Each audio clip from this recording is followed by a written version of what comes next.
ചേട്ടാ, നമ്മൾ ഈ നക്സൽ ഭീകരത, മാവോയിസ്റ്റ് ഭീകരത, ജിഹാദി ഭീകരത എന്നൊക്കെ നമ്മളിങ്ങനെ നിരന്തരം വാർത്തകളിൽ കേൾക്കാറുണ്ട്.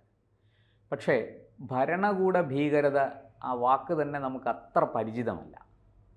ലോകത്ത് പല ഭാഗങ്ങളിലും ഭരണകൂടം സ്പോൺസർ ചെയ്യുന്ന ഭീകരത നടക്കുന്നു എന്ന് നമ്മൾ അവിടെ ഇവിടെയൊക്കെ വല്ലപ്പോഴും കേട്ടിട്ടുണ്ട് മുമ്പ്. അതെ, കേട്ടിട്ടുണ്ട്. പക്ഷെ കമ്മ്യൂണിസ്റ്റ് അത്ര പരിചിതമല്ല. അല്ല നമ്മുടെ ഏകാധിപത്യം നടക്കുന്ന രാജ്യങ്ങളിൽ പോലും അത്ര പരിചിതമല്ല. നമ്മുടെ നാടിൻ്റെ തൊട്ടടുത്ത് ഭരണകൂടം സ്പോൺസർ ചെയ്യുന്ന കൊള്ളയും കൊള്ളിവെപ്പും അതിക്രൂരമായ കൊലപാതകങ്ങളും അരങ്ങേറുകയാണ്.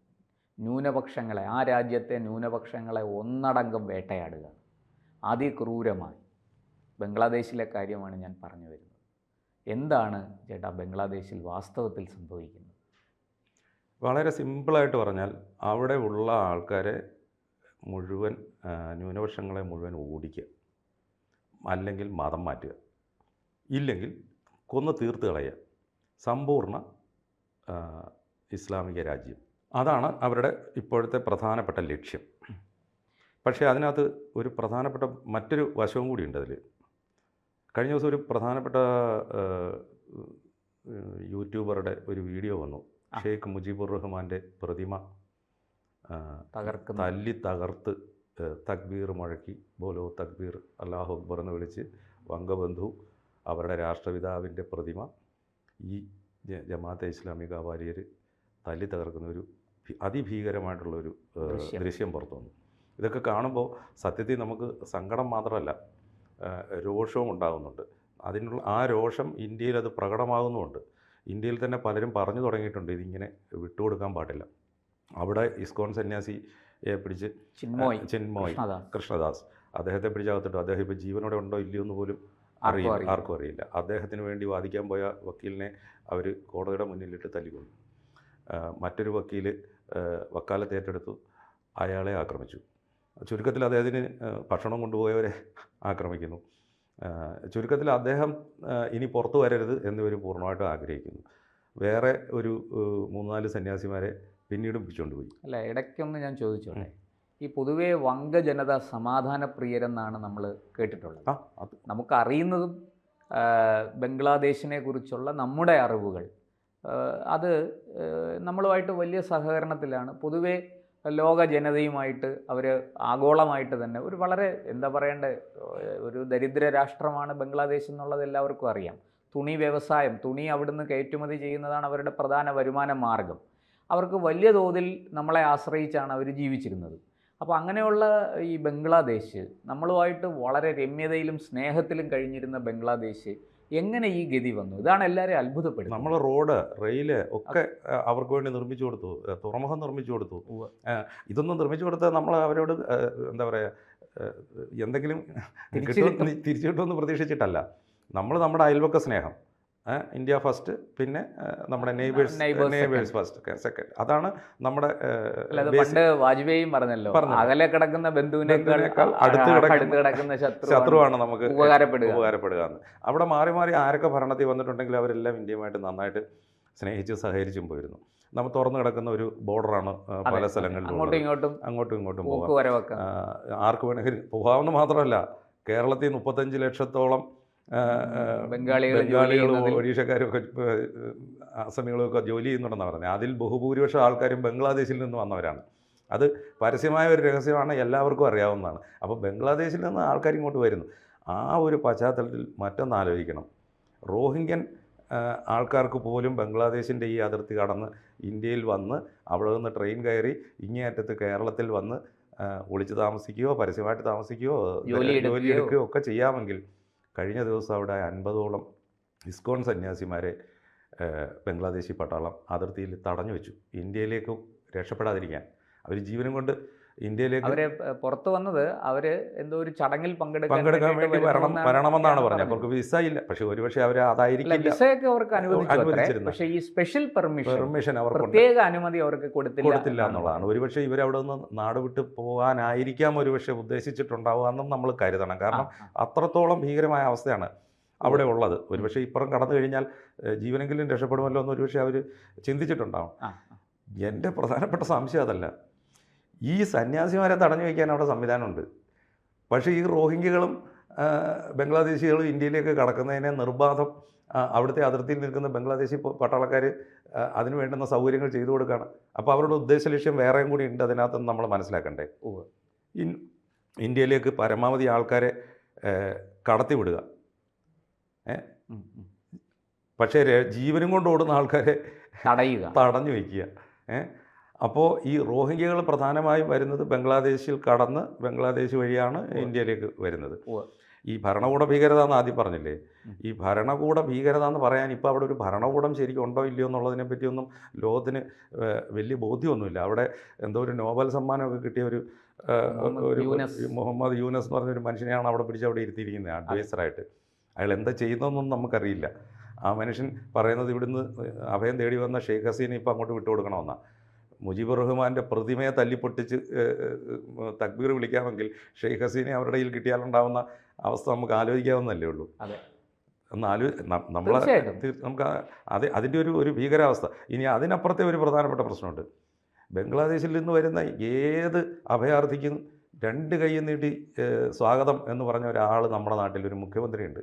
പശ്ചിമ ബംഗാളിൻ്റെ മുഖ്യമന്ത്രി മമതാ ബാനർജി. ആ മമതാ ബാനർജിക്ക് മിണ്ടാട്ടമില്ല. ബംഗ്ലാദേശിൽ ഇപ്പോൾ നടക്കുന്ന കാര്യങ്ങളിൽ മമതാ ബാനർജിക്ക് കാര്യമായ ഒരു പ്രതികരണവുമില്ല. അവരെന്തുകൊണ്ടും മിണ്ടുന്നില്ല. ഒരുപക്ഷെ ഇനി പശ്ചിമ ബംഗാളിനെ കൂടി ബംഗ്ലാദേശിനോടൊപ്പം ചേർത്ത് ബംഗ്ലാദേശിൻ്റെ പ്രധാനമന്ത്രിയായി കളയാമെന്നല്ലോ ഇനി മമതാ ബാനർജിക്ക് ആഗ്രഹമായതുകൊണ്ട് നമുക്കൊന്നും പ്രവചിക്കാൻ സാധിക്കില്ല. എന്നാൽ പിന്നെ ഈ ബംഗാളും കൂടി അങ്ങോട്ടൊക്കെ പോയിക്കോട്ടെ എന്നാണോ ഇനി മമതയുടെ മനസ്സിലിരിപ്പൊന്നും നമുക്ക് പറയാൻ പറ്റില്ല. ഒരുപക്ഷെ അങ്ങനെ മമത നാളെ ഒരുപക്ഷെ അങ്ങനെ ഒരു ആവശ്യം ഉന്നയിച്ചു കൂടായില്ല. കാരണം അവരുടെ സ്വഭാവം ആ രീതിയിലാണ്. കാരണം അത്രത്തോളം അവർ ഈ ബംഗ്ലാദേശിൽ നിന്നുള്ള നുഴഞ്ഞുകയറ്റത്തെ മുൻപ് പ്രോത്സാഹിപ്പിച്ചിരുന്നു. ആ വോട്ട് ബാങ്ക് കൊണ്ടാണ് അവർ വിജയിച്ചിരുന്നത്. വന്ന് കയറിയവർക്കെല്ലാം അവർ ആധാർ കാർഡും വോട്ടേഴ്സ് ID കാർഡും റേഷൻ കാർഡും കൊടുത്തു. ആ കാർഡും കൊണ്ട് ആ വന്നു കയറിയവരെല്ലാവരും സുഖതാമസമായി കൽക്കത്തയിൽ നിന്ന് ട്രെയിൻ കയറി കേരളത്തിൽ വന്ന് അവരിവിടെയും റേഷൻ കാർഡും കൊണ്ടുവന്ന് ആധാർ കാർഡും കൊണ്ടുവന്ന് വോട്ടർ കാർഡും കൊണ്ടുവന്ന് ഇവിടെയും സുഖതാമസമായി വിവാഹം കഴിച്ചു. ഒരുപാട് സ്ഥലങ്ങളിൽ അവർ വ്യാപിച്ചു കഴിഞ്ഞു. ഇവരിൽ റോഹിംഗ്യകളുണ്ട്, ഇതേ ബംഗ്ലാദേശികളുണ്ട്. ഇനിയിപ്പോൾ അവിടുത്തെ ഹിന്ദുക്കൾക്ക് എന്ത് സംഭവിക്കും എന്നുള്ളതിനെ പറ്റി വലിയ ന്യൂനപക്ഷങ്ങൾ മൊത്തത്തിൽ വേട്ടയാടപ്പെടുക. ഹിന്ദുക്കളാണല്ലോ അവിടുത്തെ പ്രധാന ന്യൂനപക്ഷം. ക്രിസ്ത്യൻസ് വളരെ സിഖുകാരുണ്ട്, ബൗദ്ധരുണ്ട്. പക്ഷേ ജൈനരുടെ എണ്ണമൊക്കെ വളരെ കുറവാണ്. പക്ഷേ ഇത് എന്താവും ഇത് സംഭവിക്കാമെന്നൊന്നും പറയാൻ കഴിയില്ല. കഴിഞ്ഞ ദിവസം അവിടെ ഒരു മാധ്യമപ്രവർത്തകയെ വളഞ്ഞിട്ട് ആക്രമിക്കാൻ പോലീസ് വന്നാണ്, പട്ടാളം വന്നാണ് അവരെ രക്ഷപ്പെടുത്തിയതെന്നാണ് പറയുന്നത്. മുന്നാസാഹി അവർ ഒന്നും ചെയ്തില്ല. അവരവരുടെ പത്രത്തിൽ വാർത്ത എഴുതിയപ്പോൾ അതിൽ ഇന്ത്യയുടെ വെർഷൻ അതിൽ കൂട്ടിച്ചേർത്ത് കൊടുത്തു എന്നുള്ളതാണ് പ്രശ്നം. അവർ ഇന്ത്യയിലേക്കും ബംഗ്ലാദേശിനെ ചേർക്കാൻ വേണ്ടി ശ്രമിക്കുന്ന മറ്റാണ് അവർക്കെതിരെ ഉണ്ടായ ആക്ഷേപം. ഈ ആക്ഷേപമൊക്കെ ഉന്നയിക്കുന്നത് ഈ സമാധാനത്തിൻ്റെ പ്രാവുകളായ നമ്മുടെ ജമാഅത്തെ ഇസ്ലാമിക്കാരാണെന്നുള്ളതാണ് അതിൻ്റെ ഏറ്റവും വലിയ തമാശ. ഈ മൗദൂദിസം അതിൻ്റെ എല്ലാ വിശ്വരൂപം ബംഗ്ലാദേശിൽ കാണിച്ചുകൊണ്ടിരിക്കുകയാണ്. ഈ മൗദൂദിസം സത്യത്തിൽ പാകിസ്ഥാനിൽ പോലും അത്ര ശക്തമായിട്ട് മൗദൂദിസം വന്നില്ല. അവിടെ രാഷ്ട്രീയ പാർട്ടികൾ തമ്മിൽ ഒരുപാട് പ്രശ്നങ്ങളുണ്ട്. അവർ തമ്മിൽ പട്ടാളം വന്ന് അവിടെ ഭരണമൊക്കെ പിടിച്ചിട്ടുണ്ട്. പക്ഷേ പട്ടാളം വന്ന് ഭരണം പിടിച്ചിട്ട് അവിടെ മൗദൂദിസമൊന്നും നടപ്പാക്കിയിട്ടില്ല. ലോകത്തെ ഏതെങ്കിലും ഒരു രാജ്യത്ത് ഒരു ടോട്ടൽ മൗദൂദി രാജ്യമായിട്ട് മാറിയോ ഇല്ലയോ എന്ന് ചോദിച്ചാൽ നമുക്ക് അങ്ങനെ അറിയില്ല. ഇസ്ലാമിക രാജ്യങ്ങളൊക്കെ ഒരുപാടുണ്ട്. പക്ഷേ ബംഗ്ലാദേശ് അക്ഷരാർത്ഥത്തിൽ ഒരു മൗദൂദിയൻ രാജ്യമായിട്ട് മാറി. ഇടയ്ക്ക് മാലിദ്വീപ് അതിന് ചെറിയ ലക്ഷണം കാണിച്ചായിരുന്നു. പക്ഷേ അത് അപകടമാണെന്ന് അവർക്ക് തന്നെ തിരിച്ചറിഞ്ഞതുകൊണ്ട് അവരതിൽ നിന്ന് പിൻവാങ്ങി ഡൽഹിയിൽ വന്ന് വീണ്ടും മോദിയെ കണ്ട് കോംപ്രമൈസ് ചെയ്ത് അവർ ആ പ്രശ്നം തീർത്തു.